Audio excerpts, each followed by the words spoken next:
Acto de conmemoración del 140 aniversario de la publicación de La Regenta. Es en la Biblioteca de Asturias Ramón Pérez de Ayala. Max Álvarez, ¿cómo ha ido ese acto?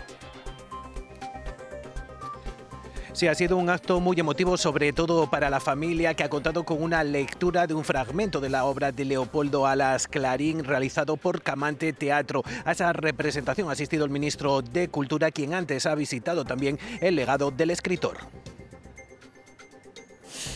Esta tarde se ha celebrado en Oviedo el acto de conmemoración del 140 aniversario de la publicación de La Regenta, al que ha asistido el ministro de Cultura. La Regenta se publicó en 1884 en Barcelona, en la editorial de Daniel Cortezo. En la Biblioteca de Asturias Ramón Pérez de Ayala se ha recordado, Max Álvarez, la importancia que tiene esta obra.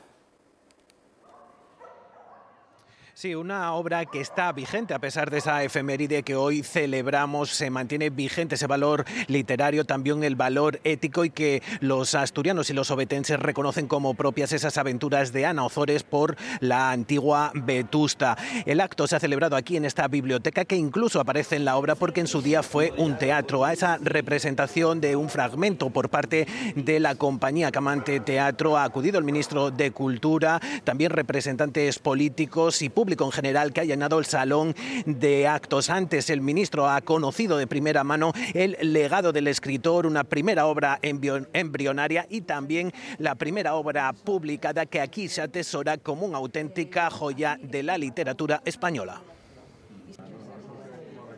Es un honor para nosotros, para la familia, y también es un reconocimiento a la importancia que tiene este legado que está aquí en la Biblioteca de Asturias, y creemos que esto va a ser importante para difundirlo, para que se sepa que aquí hay documentos, manuscritos y objetos muy importantes relacionados con la vida y la obra de Clarín. A conocer el lugar que conserva gran parte de la memoria de este magnífico y extraordinario escritor, pues es algo muy significativo, ¿no? Que ponga en valor el legado que tenemos, cómo preservarlo y cómo difundirlo, y es muy importante.